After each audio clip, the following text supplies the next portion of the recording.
Welcome to our program on Kardec Radio.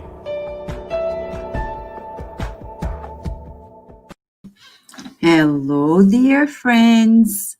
Welcome to Kardec Radio and the Spirit side of Virginia in one more Friday Inspirational Talks. This is our public meeting, and because of coronavirus pandemic, we can't be in the center. It looks like we'll have to stay for online only for quite a while, right?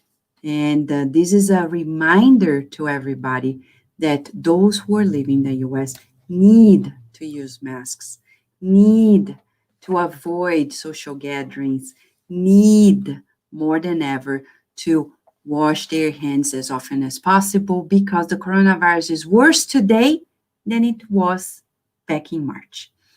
So we need to be very attentive, and not only about the physical measures, but the spiritual ones. Praying more often and cleansing our hearts as much as possible. It is a test of resilience and endurance. There is much for us to learn, and we can't avoid it. Right this week, many people are asking me, is this real? Is this real? Yes, I got to know of many people who are close to me, but not in Virginia, in other states, who were contaminated and are sick. So it is real, and we need to pay attention. When I talk to people who go through this experience, we're not kidding. It is real. So please, let's be observant of the measures, okay? And let us begin this moment. I see beautiful friends here, Daniel, Sol, Souza, Narciso, and many others who are joining us. Yes, we miss everybody. We can't wait for our celebration when we gather together in person. We're going to celebrate so much. It's going to be a hugging evening for sure, and the power of hugs, because we won't need any masks any longer, hopefully. So right now, Carlos is going to begin by reading a message from the book, The Way, the Truth, and the Life by Emmanuel through Chico Xavier.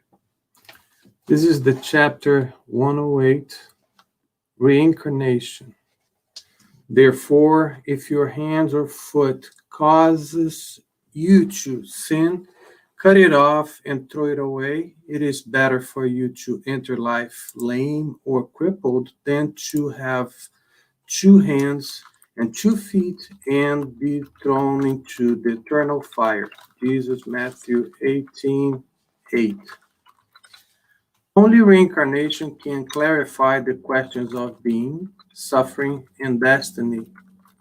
On many occasions, Jesus spoke to us about its lovely and wise principles. The passage from Matthew is extremely significant. It is essential to remember that the Master was talking to a stagnant, almost dead society.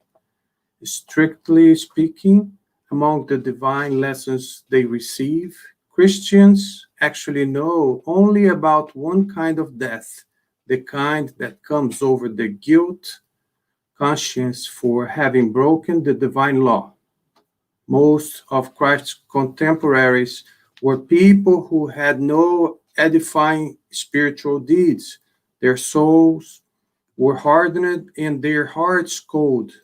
The expression, "it is better for you to enter life," represents the fundamental solution. Were not those who listened to Jesus being human beings?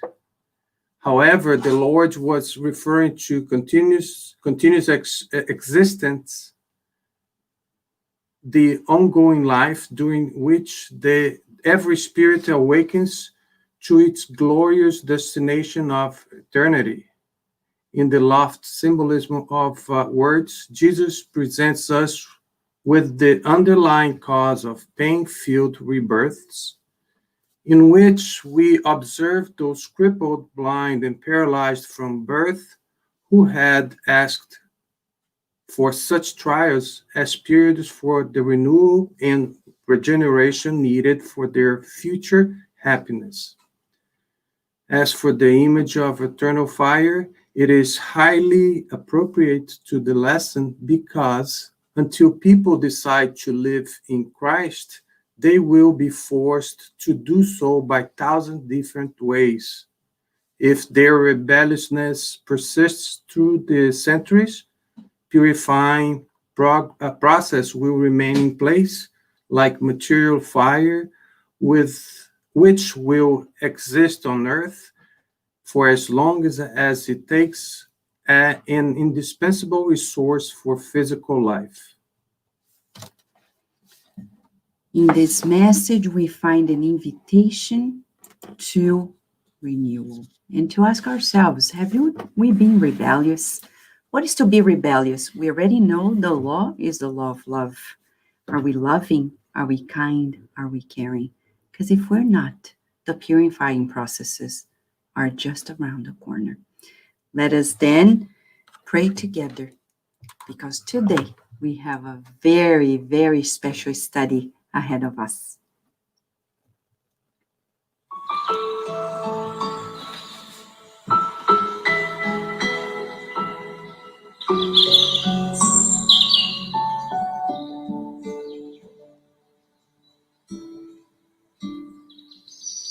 Dear God, what a message you brought to us, an invitation to realignment.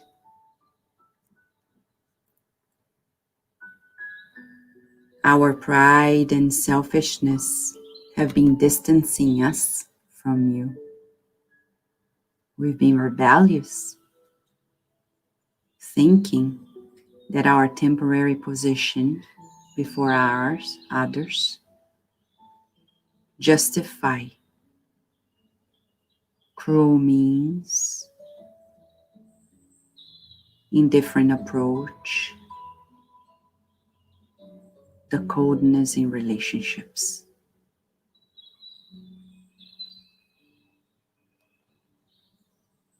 And the much we have been exposed to this truth now with Spiritism, we have no doubt of the need to open our hearts.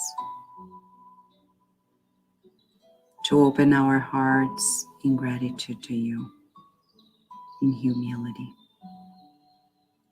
Humbling ourselves as we get to know that everyone we encounter is your children. So who are we to put them down or to be indifferent to them or even to be harsh? We apologize for those thoughtless moments. And we want to adjust ourselves even before another reincarnation comes. We still have time. May tonight be a night of true liberation, when incarnates and discarnates who are here join together in new awareness. May sunshine and Carol, who will lead us into the study of the night, feel the inspiration of your love as we expand horizons, the horizons of our discernment and understanding, gathering new tools for our purification. As you said, through Jesus, blessed are those who have ears to hear. And we visualize these blessings enveloping all of us in our homes, our neighbors, and expand throughout the establishments where people are in greater need than ourselves. And we pray especially for the White House in the United States, for its healing and the healing of a nation. And we thank you for the opportunity of this wonderful spiritual nourish moment. And so be it.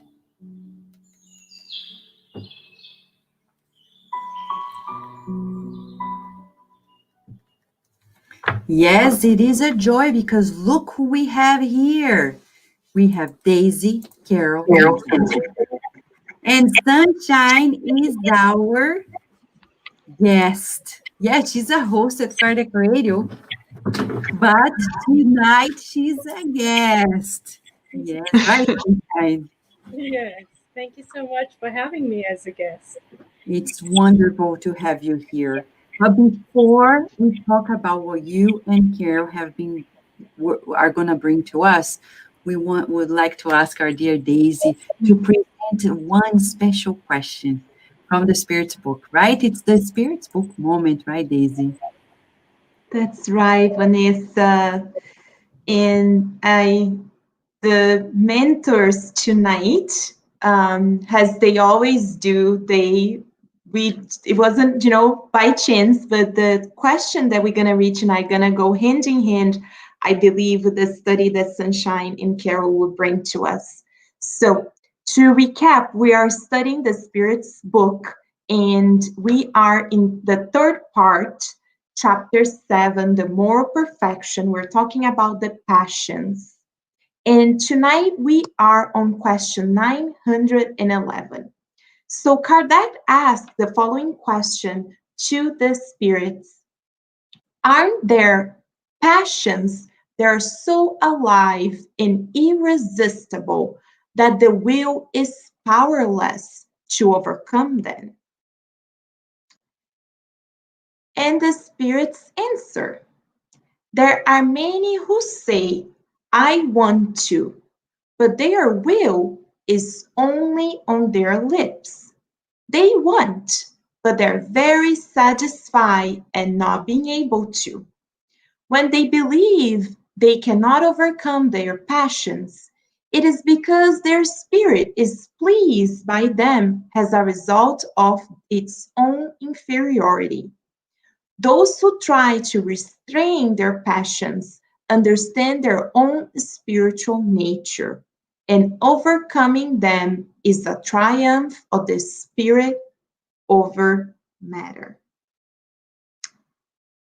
So, how many times, right, we hear and we ourselves say, oh, but I want to change. I know that I should choose better. I know that I can do better. But we go back and continue in the same mistakes, committing the same, going back to these passions that we're studying in this chapter of the Spirit's Book, those dark things that are inside of us.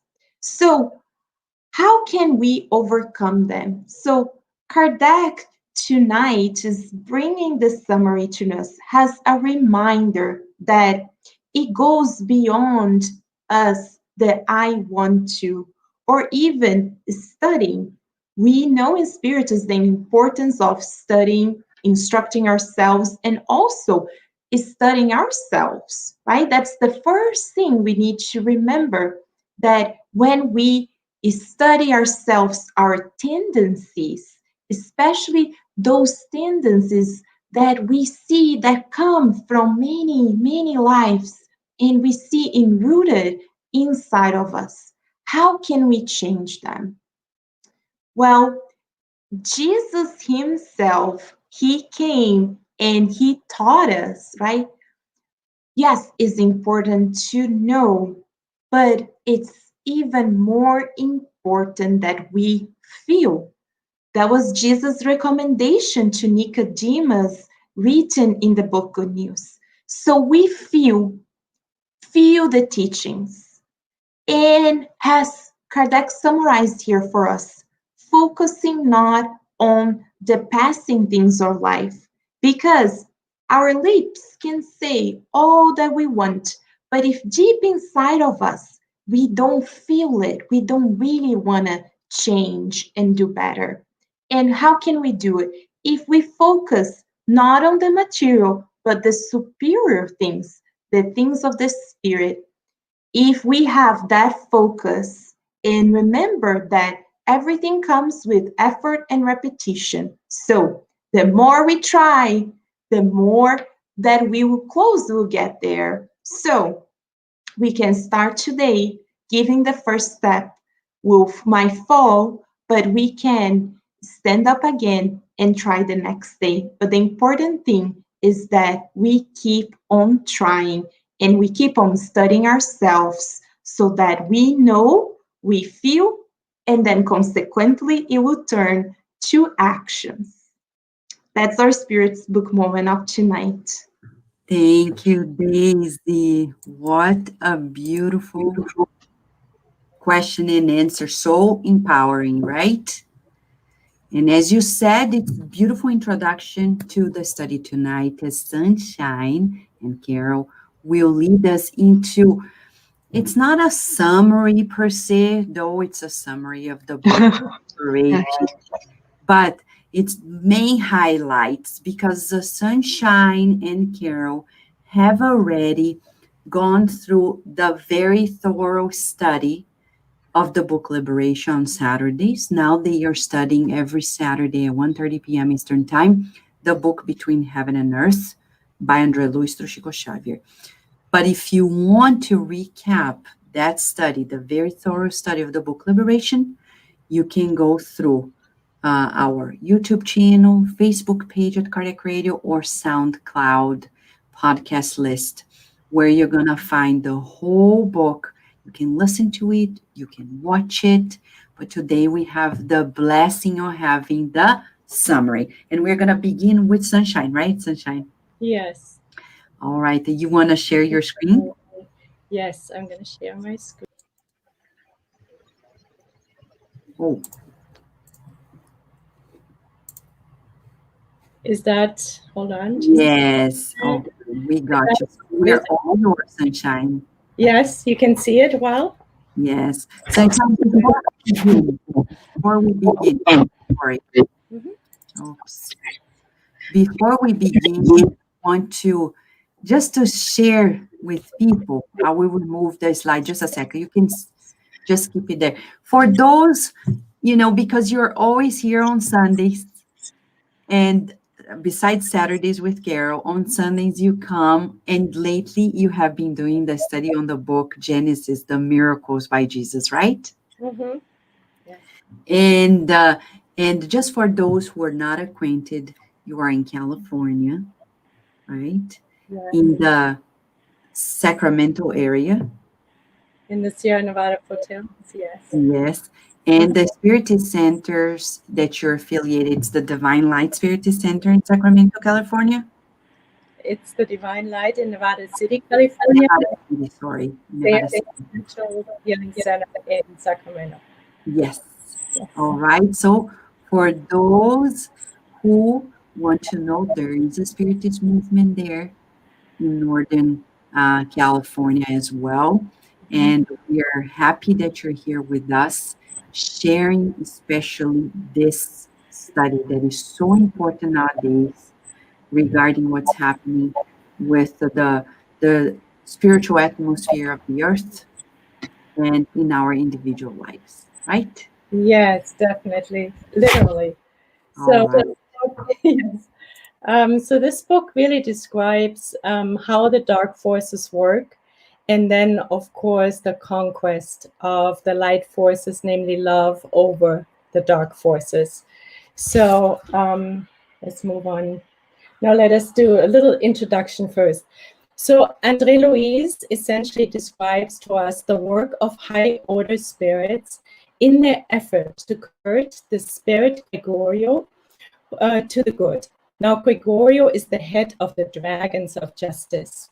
And this effort of rescuing him, so to speak, culminates in this unforgettable encounter with his mother, Matilda, who is a highly evolved spirit. And he ultimately surrenders to the irresistible call of love. And we further learn how high order spirits teamwork, and that as they're rescuing one spirit, in that wake, in this single mission, there's so many other spirits that are being rescued. So it's really truly divine work that is so far-reaching, much more than we thought it would be originally. Andre also brings alive the immense divine compassion that is continuously at work and which is rooted in study, labor, discipline, service in the good. So the book begins with 2 meetings, and in these meetings, Andre Luiz really sets the stage for the rest of the book. It's quite analytical in the sense that this is the meeting with Minister Flaccus, and he is educating this group of spirits, explaining in general how the dark forces work and how the conquest happens. And then later on also describes the actual steps that need to be taken. So here we're finding Minister Flaccus, and we're highlighting just a few points. They seem a lot, but really if you read the book, which is highly recommended, you'll see this is not even the tip of an iceberg. So Flaccus helps us to see the overall struggle of conquering the darkness. And he uses a quote by Paul of Tarsus, which we can find in the Ephesians.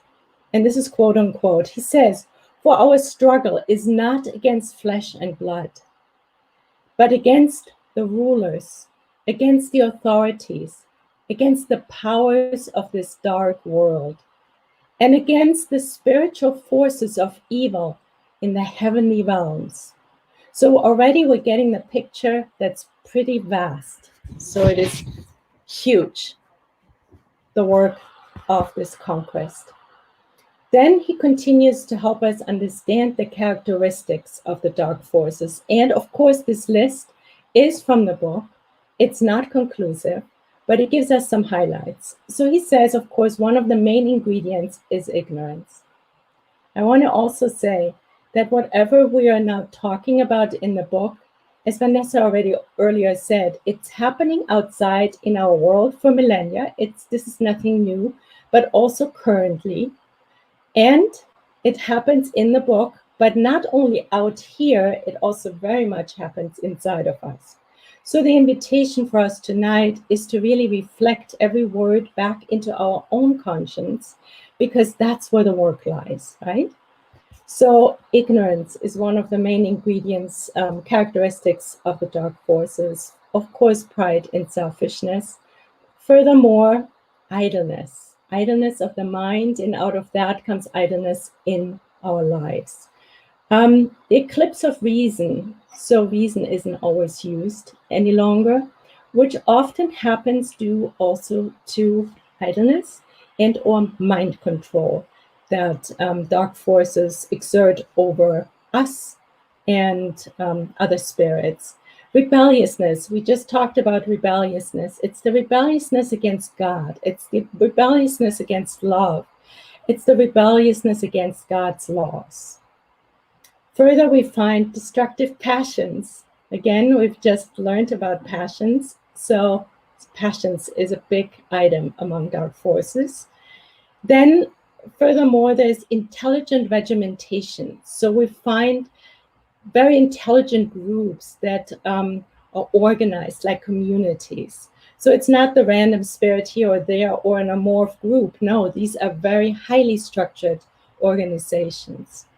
And further, we find complete denial of the existence of higher regions.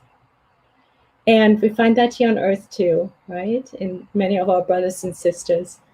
And then another one is the characteristics of imposition of rules. So there's force that they mainly use to exert their will.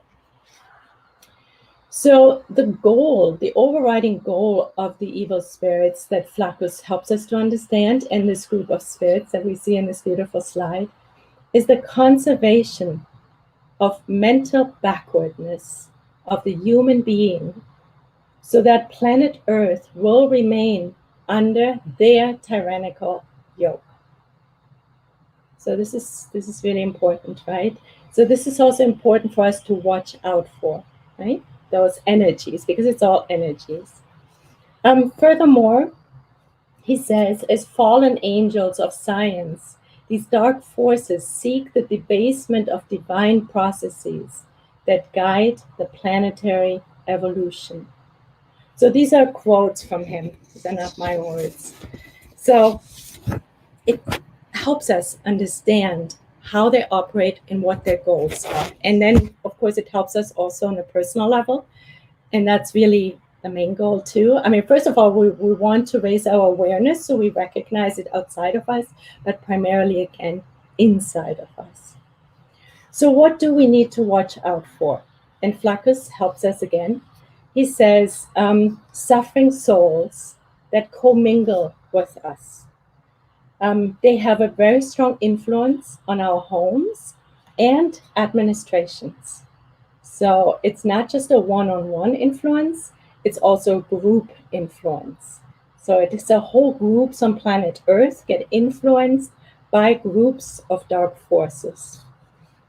The interest of the most intelligent spirits is to keep the world distracted. I found that very fascinating.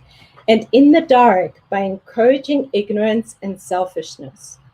So very often the distraction of the drum that drums the loudest is not always the one we ought to pay attention to. It might just simply be a distraction. And then since we're focused on one thing, of this one loud drum, we're missing a lot of other occurrences. So this is also really helping us. Then he says, spirits with somber and debasing radiations that are imperfect and indecisive, like ourselves, are sharing our homes. So again, to reflect it back on us, it's an item, it's a characteristic of indecisiveness. Are we committed? Are we committed to the good? Are we committed to the service? Are we committed to love? To balancing reason with love? But if we're indecisive and going in and out, we easily get swayed then by law of affinity, the same spirits we attract to our homes. Furthermore, controlling intelligences that are stronger than ours. So our willpower is very important. A will that's directed towards the good. Then he helps us to understand how these forces enter us. There's two main gates in our bodies, and one is the sex center, and the other one is the abdominal region. This is how we, depending on how we organize, how we manage our sexual life, and also our abdominal, our food intake, our nourishment, depending on that, we, of course, law of affinity, attract lower order spirits easily if we don't pay attention. And of course, the two centers we really want to develop further are the heart center and the brain, the mind, towards the good. And then he talks about fleeting pleasures, and they're linked, of course, to these two centers where the dark forces can enter us in our bodies. Then he continues on. He now says what essentially predisposes us to the evil forces, which is kind of linked to what to watch out for. They kind of, they dovetail on each other, they're linked, so there's no hard and fast line between them. So he's helping us to understand that if we're holding on to old problems, emotions, and desires in our lives, if we nurture old unhealthy habits, and they may even stem from previous incarnations that we brought with us, we are opening ourselves up to ignorant spirits. Then he says a mind this is quotation, a mind that is sedated by the dangerous narcotics of illusion is a mind that opens itself up again to darker forces. So it's the dangerous narcotics of illusion. Are we, and what illusion opens is us up if our mind is proud, if we are proud and rebellious. If we're intelligent, proud, and rebellious. Rebellious primarily against God's law and the law of love, which is the same really, but just another term. Then furthermore, there's these illusions, this vain dominion. It's leading to struggle and war. Vain dominion helps us to struggle and wage a war. Again, it's not only out there, it's really here in us, in our families, in our friends of circle of friends. So it's always reflecting, right? We want to reflect it. Discord, hatred, criminal actions are truly helping us to attract dark spirits. Then there is another quote: a divided and tormented spiritual kingdom surrounds the human experience. So we're surrounded by this divided and tormented spiritual kingdom, and with the purpose to enlarge their tyranny and power. Again, something to watch out for, because on some level we see the manifestations right now in Earth, right in front of us, right? And so how can we help with the divide? How can we be a light force? How can we contribute as an integrated force, right?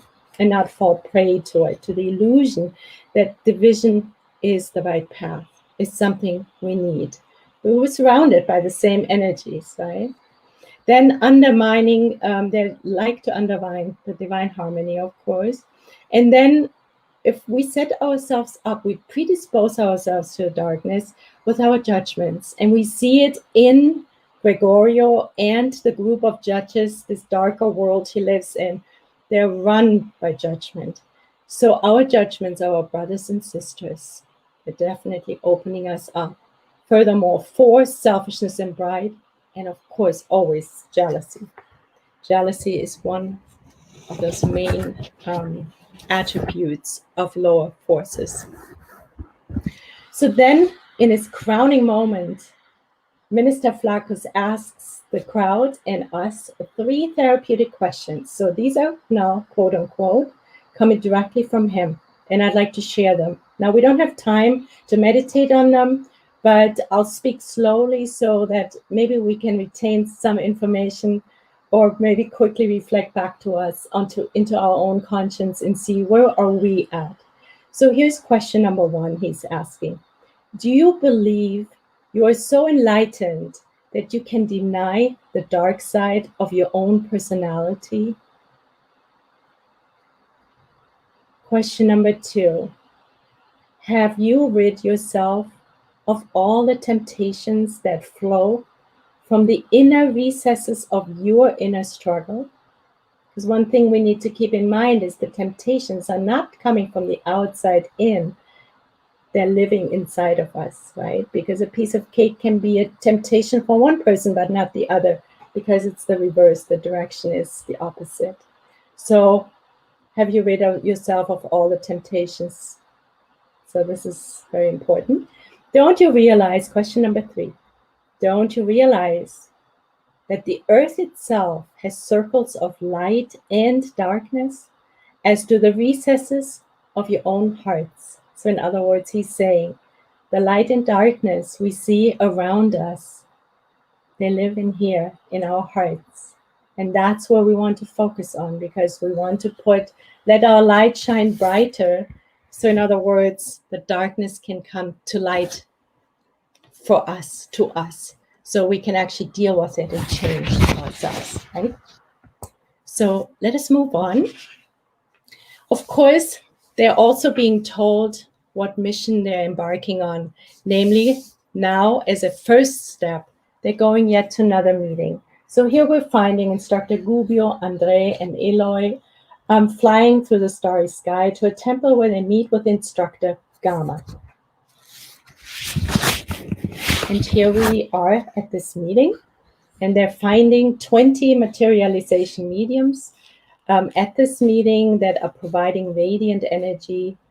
Moving melodies are being played, lofty meditations take place, and prayer.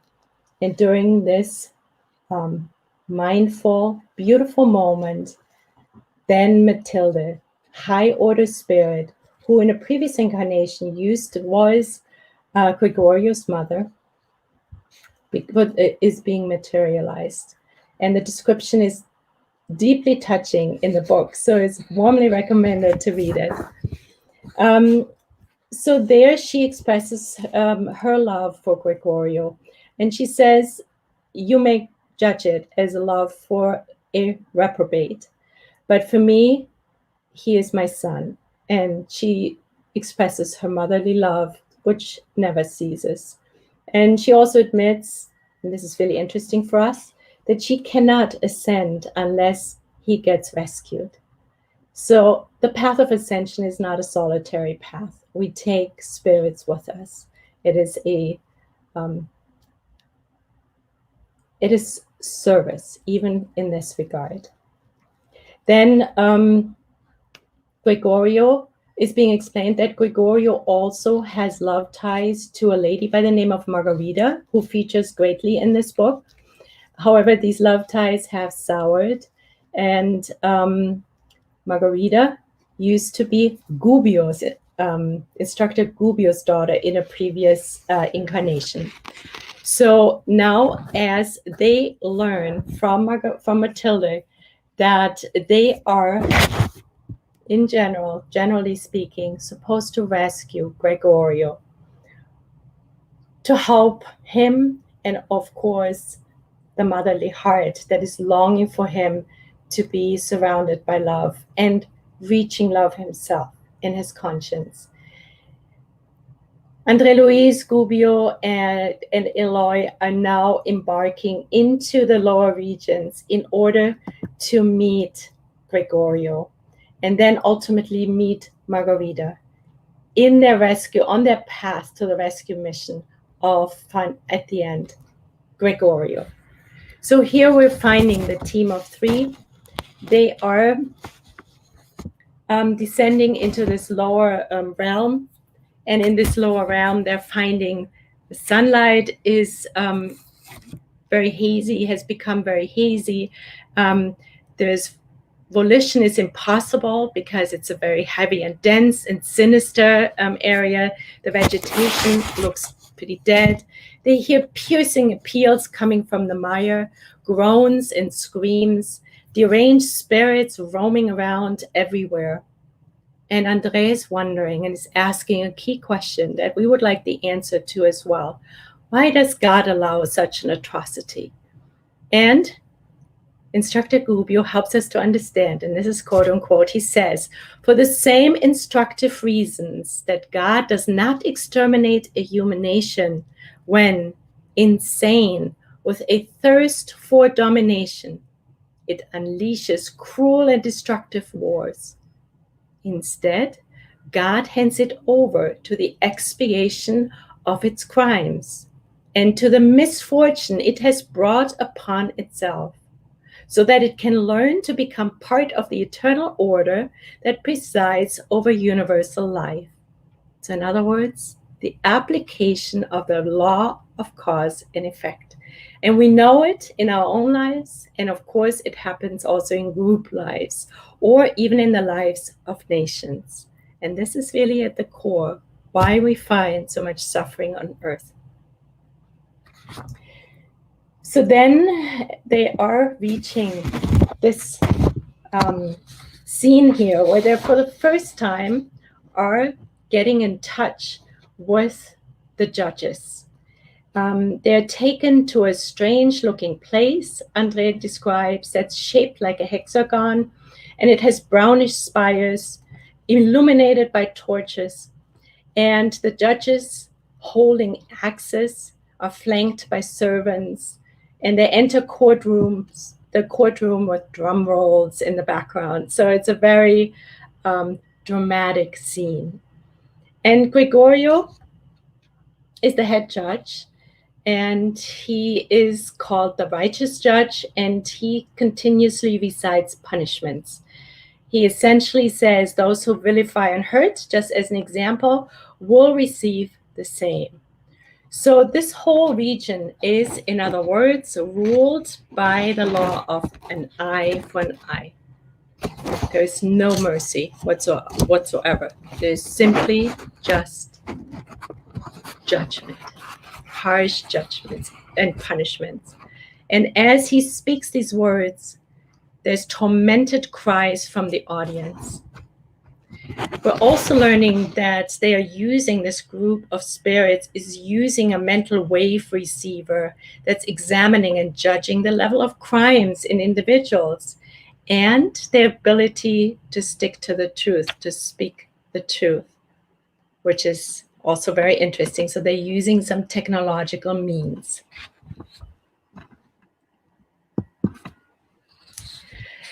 So here is the encounter with Gregorio.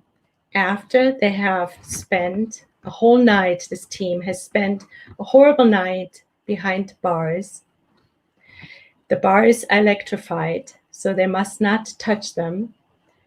They find Gregorio in front of them. And he is the representative of and the leader of the Dragons of Justice.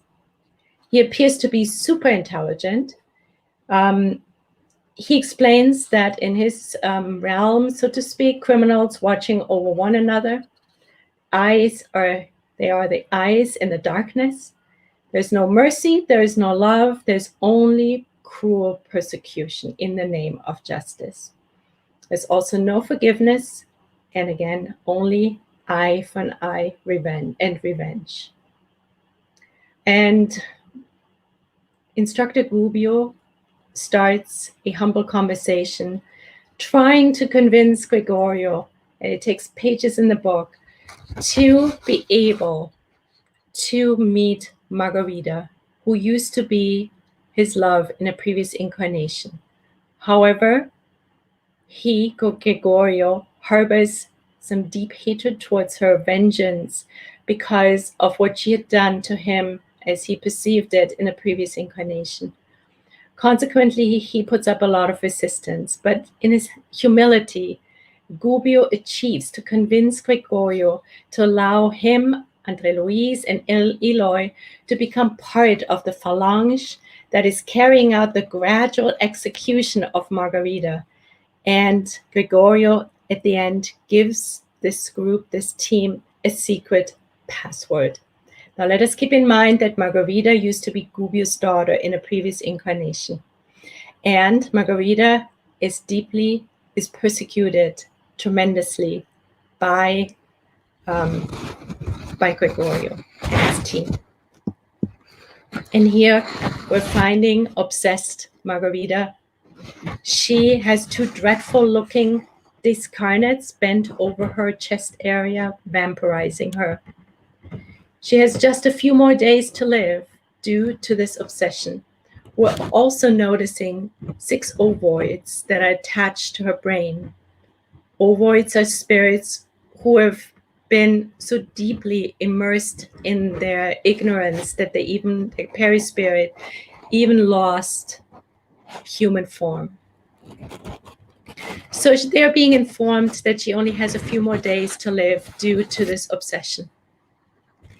And as they are moving forward and observing, more so than doing anything, even though Andre says, why don't you do anything about it? How can you watch Margarita, who is your beloved daughter, being tortured so badly? But what we're learning is that the characteristics to liberate someone are humility, most and foremost, compassion,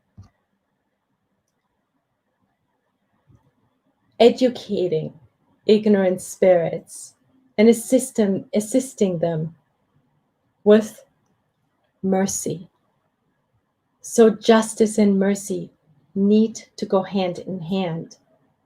Love, absolute love and respect, even for the lowest spirits, is required. Lots of patience selflessness, self-sacrifice, self-abnegation, prayer to mobilize even more higher mental reserves, education and service, forgiveness, faith. And all of this takes time. So Gubbio is taking his time and is waiting for the right moment in order to do his work that he describes as inner transformational. He says the truly perfecting work of inner renewal goes from the center to the periphery.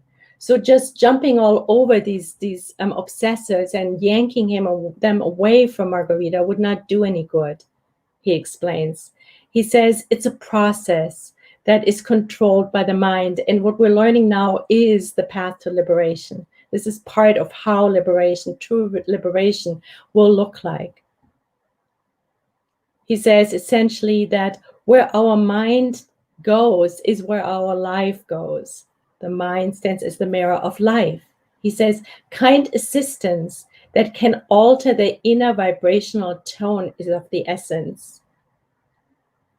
And he says that sacrificing ourselves is to overcome ourselves. And by modeling that rather than speaking and acting at this very moment, by taking them away from Margarita, it takes self-sacrifice. So he needs to observe and suffer in this observation. And this is part, he's modeling all the qualities he's teaching Andre and Eloy about. Self-abnegation, self-sacrifice. He says we need to pray for the persecutors, those who command the weak. And he says the good is the door to our redemption. We need to do the good on this mission with all that come and cross our path. And he says we need to abstain from manipulating the passions. We need to go to the root of the heart for salvation. And then finally, in this quote, he says, vibrations of fraternal love, like those bequeathed to us by Christ, are energies that actually dissolve the vengeance, persecution, disorder, pride, and selfishness that torment the human experience. It is so beautiful, so much to learn. It is really, truly so beautiful. These are all the ingredients we need for our own liberation and in the assistance of the liberation of our brothers and sisters. Finally, they're taking, actually her husband, Margarita's husband, Gabriel, is taking her to a church service. However, this church service, as we can see here from the picture, is not what we often envision a church service to be, where we're communing with higher order spirits. We see they're present, but they're not really connected to the congregation and the priest. Instead, the congregation, and particularly the priest and the altar, are covered with lower order marking spirits. It looks more like a circus of lower spirits than a divine occasion. And why is that? It is due to the priests and the congregation's materialistically inclined thought forms. The priest essentially is praying while he's thinking about going home and being done with this service. And this is what happens when we are not truly focused on the good. It's beautiful that we have these slides, because then we can really see visually of how it looks behind the scene often. And then here is our final slide before we pass it over to Carol. So the church service was not very successful in changing Margarita's affliction and obsession. The next step her husband is taking is he's decided to bring her to a famous professor of psychic sciences. And in this image, we see Margarita with her 5 ovoids attached, and to the left of her is her husband, and the gentleman sitting at the chair across from them is this psychic. And we see very clearly that his perispirit, however, is linked to this short guy in the front on the left, who is not an high order spirit. So why is that? Well, the psychic, while he has very strong forces, and he has definitely the capacity to do some good and to see and receive messages from the other side, from the spirit side, however, is a very materialistic person. He's money oriented and very expensive. And the first thing he does when they enter his room is asking for money. So, of course, that is yet another opening to lower order spirits when we emphasize money. So his capacity of doing the good is eclipsed. He's lacking self-denial. He's lacking a prayerful life. And he's lacking the willingness to serve, because it's really a business deal he's engaging in. So he's lacking high moral standards, and consequently receives advice from this lower order spirit. And the advice is, take her to a psychiatrist. So now we stop sharing, and we will ask Carol to lead us towards love as the next step. Thank you, Carol. Thank you so much, Sunshine. Love is truly the way. Yes. Thank you, Sunshine. Yes. So, dear friends, as Sunshine explained, doing mediumship in exchange for financial gain is truly not the way to go. So we see next that Mentor Gubbio is practicing mediumship with Jesus because he offers to support lovingly Margarita's obsessor.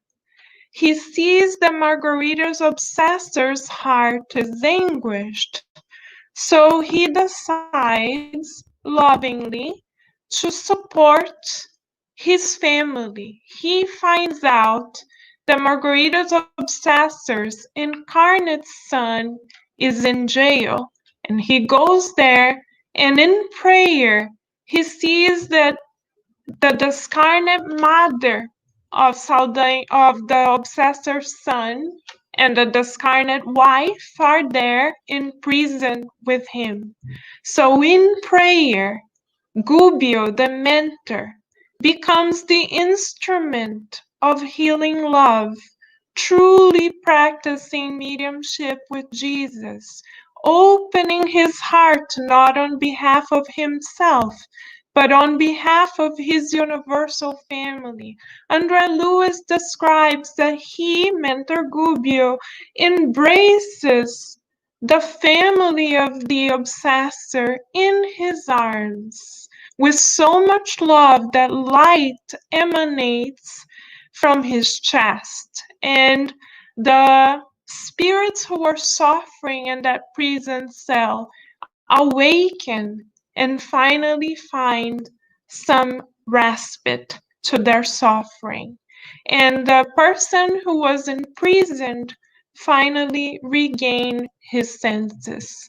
So through love, through being an instrument of divine love, Mentor Gubbio gains the friendship of Margarita's obsessor. Margarita's obsessor was obsessing her because he was anguished in seeing his family suffer so much. So in helping his family, Mentor Gubbio practiced mediumship love with Master Jesus, and as a result gained the obsessor's friendship. Andre Luiz describes that they actually embrace each other after this beautiful rescue work that we see illustrated here, and call each other friends. So next we see Margarita again, and we see that although this one obsessor named Saldanha is now on the side of the good, there are other obsessors influencing her, because Gregoria put a team of 60 obsessors surrounding Margarita. So then Mentor Gubbio intuits Margarita's husband to visit a Christian Spiritist center. So we see that even though the obsessors are there and there's a team of 60 of them, the good is prevailing, and the good in the name of God is always present unconditionally in all of our lives. Margarita is illustrating God's unconditional love for us. Even when we suffer, God is right there through the presence of loving mentors that never fail to support us. So Margarita's husband follows Gubbio's, Mentor Gubbio's intuition, and they visit a Christian Spiritist meeting. And in this meeting, Andre Luiz describes that there are 21 mentor spirits, while there are only 9 incarnate spirits present. So we see that the ratio of loving spirits is much greater than that of incarnates, meaning that the discarnate loving mentors do most of the work in a Christian Spiritist meeting, and that it's an honor for us to partake of the banquet of light that they are a beautiful instrument of. So on the table in this beautiful picture, we see the medium, the counselor, Margarita, and her husband, Gabriel. And we see that as they enter into a state of prayer, Mentor Gubbio and the other mentors are finally able to remove the ovoid forms from Margarita's mind. And finally also, the medium that is there present in the Spiritist Center meeting is able to channel the most hardened obsessor that was part of the 60 spirit team from Gregorio. And finally, as he enters in contact with the medium, he is able to come into his senses, literally, and no longer be hypnotized. So not only Margarita receives some relief, but also the obsessor receives relief as well. And we see here that God loves us all indistinctively, that at the same time as the mentors extend a loving hand to Margarita, they extend the same loving hand to the suffering spirits, teaching us that God's love has no limits, and for God we are all precious and equal. So then, as a result of Margarita's liberation and the obsessor's liberation as well, others join the team of the good. The other spirits from the 60 that Gregorio selected to obsess Margarita, many of them decided to join the team of the good, because the call of the good, dear friends, is irresistible. It's gentle, it's loving, it's caring, and thus transformative. The love that Mentor Gubbio emanated together with the other mentors was so great that they surrendered. And it was in this climate of renewal that Matilde, the highly evolved spirit that Sunshine told us about, Gregorio's mother, materializes again and says that she now trusts that she can meet directly with Gregorio, because she notices that he is becoming tedious, feeling tedious of doing what he does, that she is starting to see cracks through which the light can come through, and she does not want to miss the precious opportunity, because She perceives Gregorio as a precious gift. So she invites everyone to join her in this effort, and she devises a plan whereby they will meet again in the exit fields, the frontiers between the lower zones and the higher spheres, when Gregorio will come to meet them, because Gregorio is now, dear friends, infuriated because the call of the good has rescued many of his workers. So he wants to call, Gregorio wants to call on Mentor Gubbio for a duel. And as Gregorio comes in for this duel, Mentor Matilde, his spiritual mother, will come to speak to him. So we see love in action so beautifully here. So we see them going to the exit fields to meet Gregorio. Gregorio believes that he's going there for a duel, but Mentor Gubbio and Mentor Matilde are going there for his own very rescue. So we see that they are in a circle of prayer where Gubbio is serving as a mediumistic instrument for Matilde, because as Sunshine explained, Matilde is such a highly evolved spirit that it's difficult for her to materialize even in the spiritual realms. So she's going to utilize Mentor Gubbio's vital fluid mediumistically to make herself more dense and thus more visible to Gregorio. And Andre Luiz asks, what shall we do when Gregorio calls us for a duel? And Mentor Gubbio says, pray, forgive, understand. And then the former obsessors say, but shouldn't we be more forceful? And Mentor Gubbio then explains that love is never forceful. So we highly recommend that we all reread the book to see the beautiful dialogue of Mentor Gubbio with everyone there in the circle of prayer. And we see Gregorio approaching. And there Gregorio is, as Mentor Gubbio is in deep meditation, mediumistic trance. We see also Matilde showing herself immersed in immense light.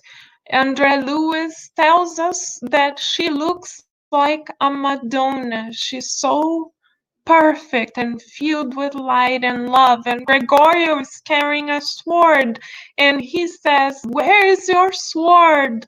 Why don't you fight? Why are you so cowardice? And the mother says, I have no weapons. My weapon is my heart, and I am here to love you.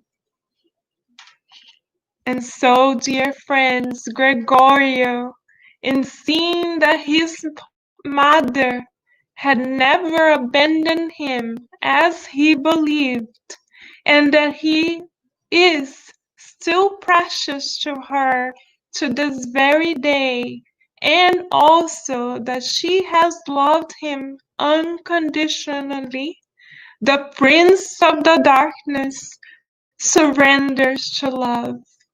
So this is a beautiful lesson for all of us to always have hope in the power of love, because love is in all of us, and love is the force that truly liberates and renews us. Mentor Gubbio says in this beautiful book that in this universe, the greater love always helps the lesser love. And there's nothing like the pure and holy love of a mother who truly embraces her child as a treasure from God. So Gregorio lets go of all of his defenses, and after centuries of fighting the good, he turns into a childlike spirit and is carried by Gregorio in a starry night, celebratory night, to a spiritual colony where he can prepare to reincarnate. And Matilde is so loving that though she is a highly evolved spirit, she is determined to reincarnate as well, to welcome him again in her motherly arms. So from this we know that we all have so many loving spirits who are like shining stars, rooting for us for centuries, loving us for centuries, and now waiting for us to liberate ourselves and fly high to find true joy and contentment in following our Master. Thank you, dear friends.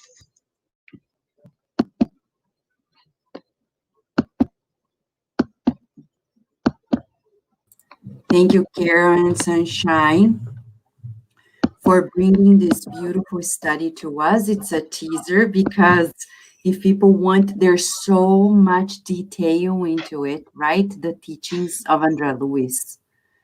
It's so thorough. And we want to remind everybody that when Chico Xavier psychographed this book, it was such a revolution in the spiritual realm that when he was walking back home, he was threatened by hundreds of low-order spirits who wanted to beat him up because he was revealing to all of us the strategies through which these spirits imprison us. So here you have it. If you and I want to be truly protected, visualizing a light around us, it doesn't make the deal, okay? Because I know many people who practice spirituality say, oh, visualize this golden light. It's just the la la la. It's just the, telling stories to kindergartners. It's not true. Simply doing that doesn't make the cut. It's much deeper than that. And here is a book explaining how we protect ourselves, plus how we avoid these deep obsessions. You can go to nursing homes today, psychiatric hospitals, and you see that many of the cases of diseases are not because of the physical body that is that is really challenged.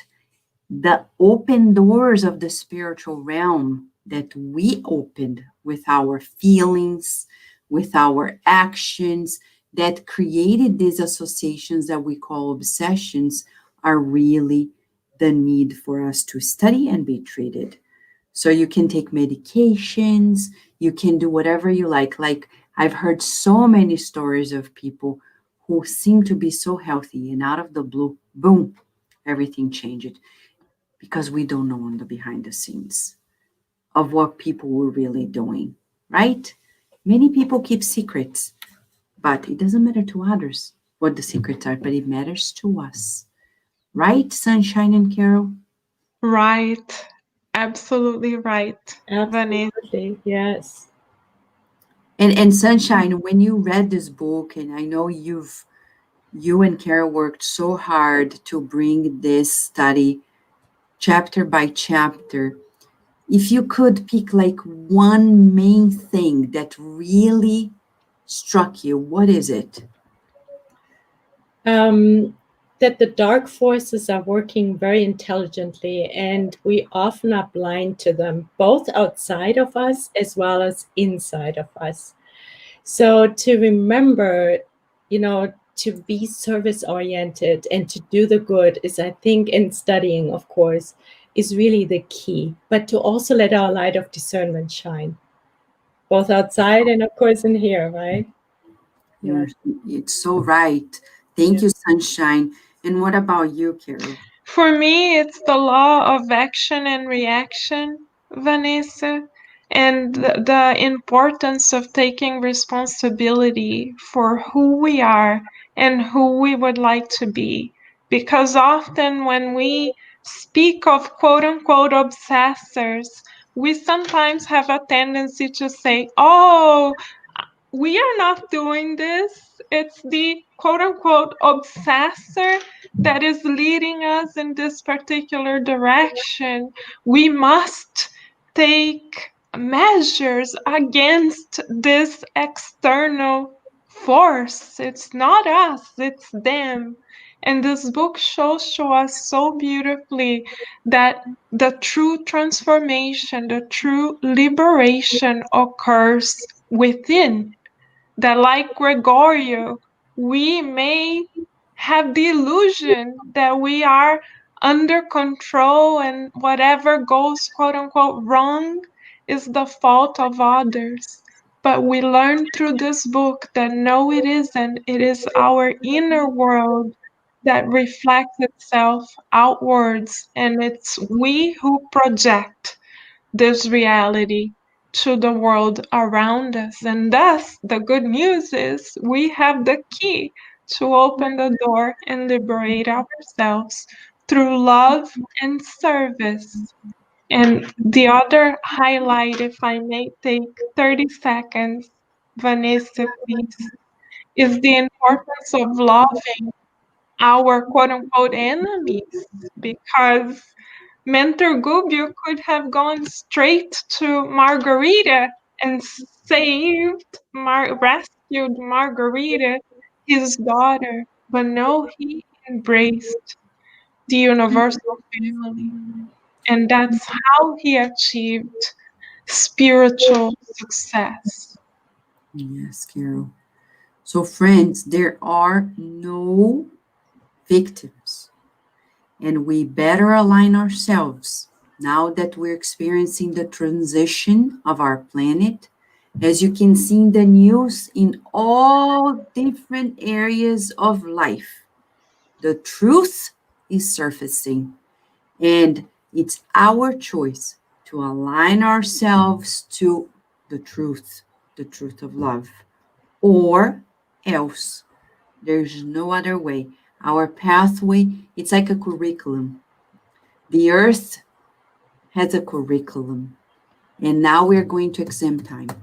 If we don't abide to the curriculum and really apply ourselves, we're going to fail this. And if we fail, we may not even reincarnate on earth, because if we're not aligned with the new consciousness that the earth is absorbing, it's beyond just, oh, I'm going to pray, I'm going to do good actions. It's about the inner. And as Sunshine has also said, those who are still falling way behind, they're not dumb. They're intelligent too.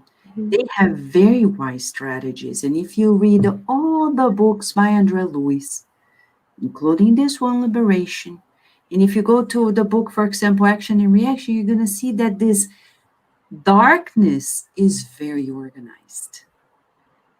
Yes, very organized. And we needed to be more organized in our own discipline to be truly protected. There's so much for us to meditate, right? And right? So, right now, before we go through the final moments of the passes and the prayer, we want to invite Paloma, Luciana, and Daisy to join us in this final moment of discussion. Daisy, so when we go through the study of the book Liberation, there's so much. What would you like to highlight for us? Thank you, Vanessa and Karen, Sunshine, because this book is you read, but you recap, but not you see it again.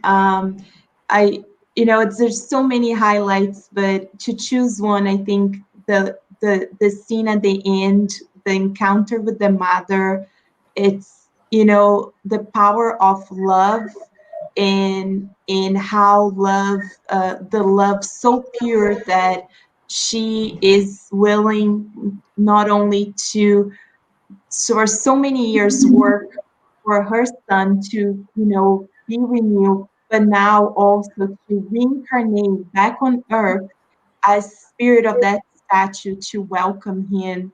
So it's truly, I think, a beautiful showing about not only motherhood in general, but this pure love and how we are all interconnected. So it's not only about me and myself and I'm gonna get there, but it's everyone. We're all interconnected. So if we're not gonna progress until everyone progress. So I think that's just one of the many, but that was so beautiful to see that scene at the end again.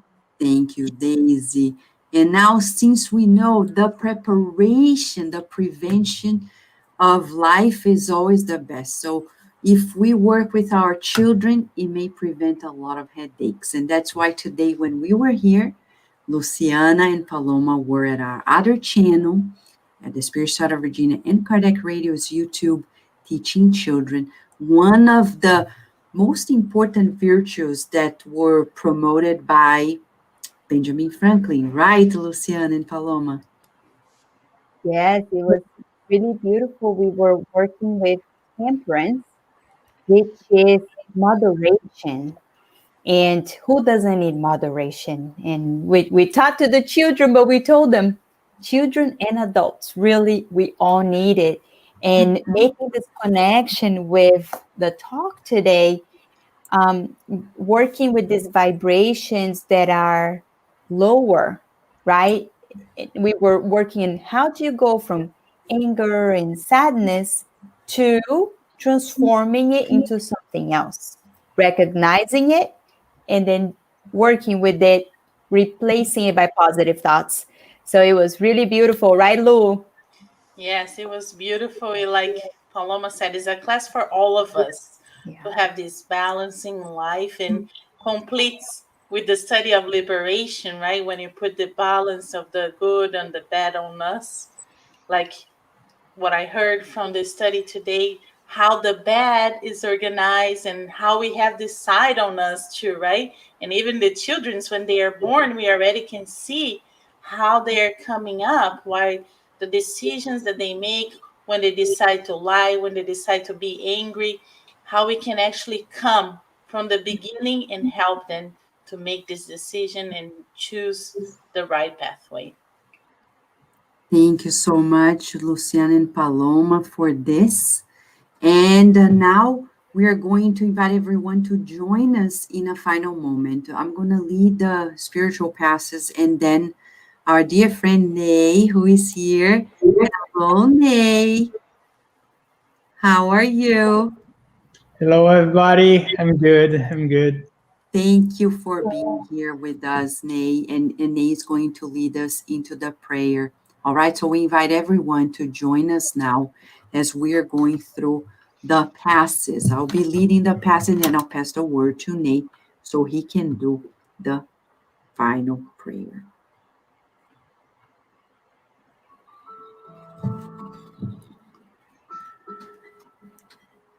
Let us breathe in and out deeply.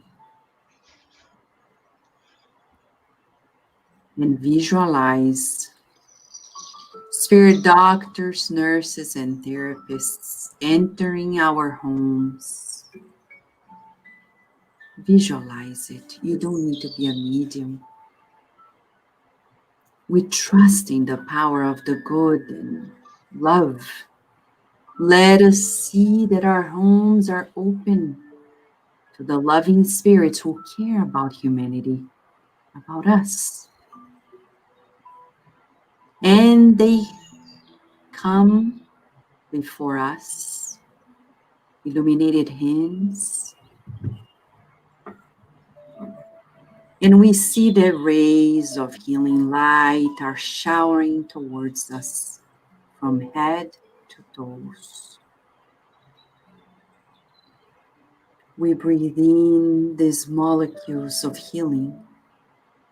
Breathe out the toxins of the mind and the bodies.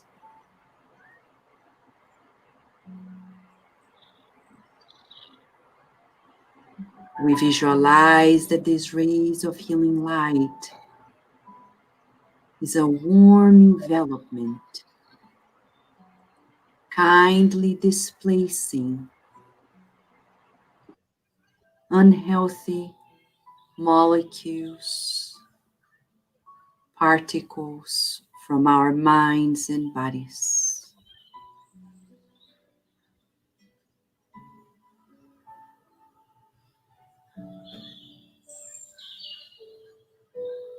And new remedies permeate us, bringing renewal, vitality, health.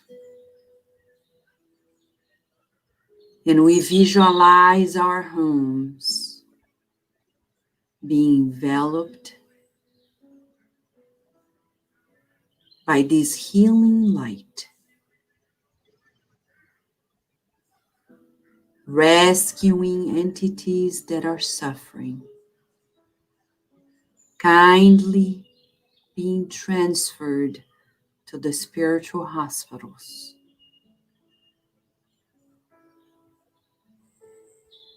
And we feel so much gratitude to God that we raise ourselves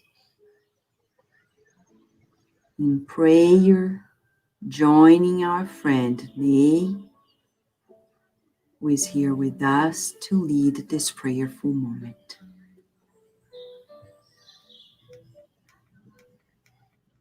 Keeping our vibration higher, let us connect our thought to Master Jesus in thanking Him for this another meeting, for bringing those teachings to us and moving ourselves from the ignorance, leading us to learn about love, and with that, learning how to improve ourselves and walk a little bit on our moral pathway. Also, let us pray for all those that are in the hospitals, that are in nursing homes, they are in prisons, and especially for those that are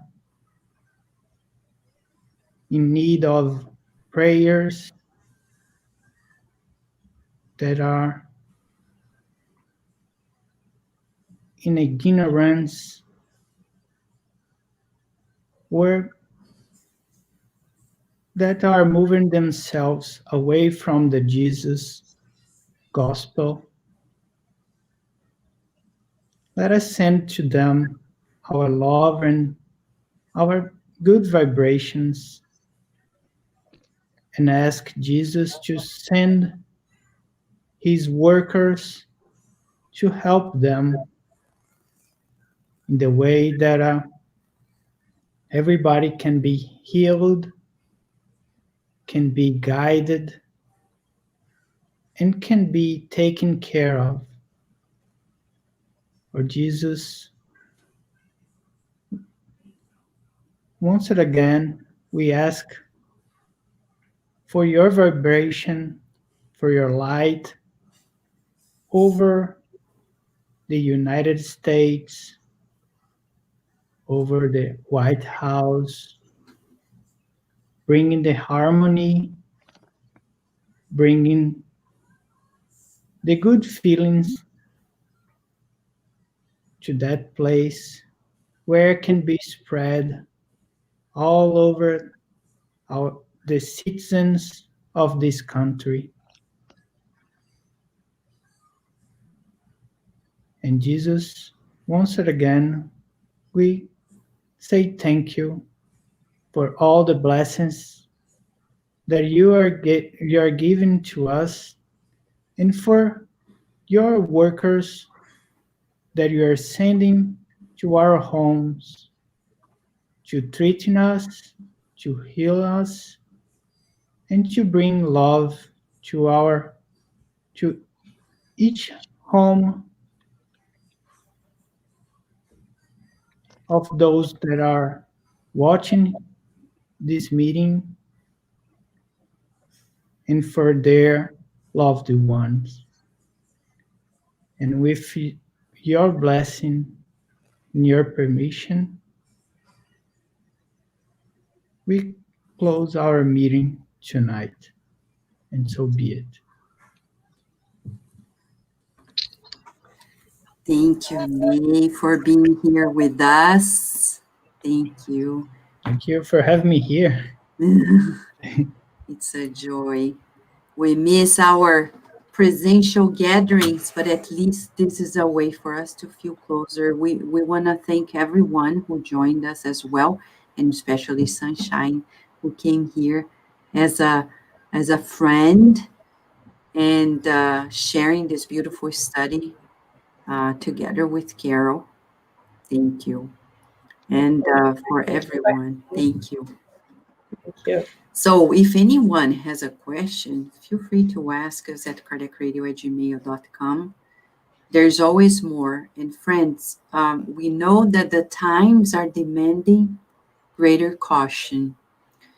You know, today at NPR, there was a study, actually a report by nurses here that are working at ICUs, COVID-19 ICUs, and they are seeing the regrets of many people who didn't take the needed caution. They didn't use masks or avoided social gatherings, etc. And how now they are very regretful. So we would say, do your best. Let's not tease the forces, because as you're seeing in the Liberation book, they're smart. They're smart. So just be safe. Let us be safe in prayers and good actions and in the belief of the good. All right, friends, we wish you lots of blessings. Thank you, Paloma, Luciana, Daisy as well. And until next Friday, thank you, friends. Bye-bye.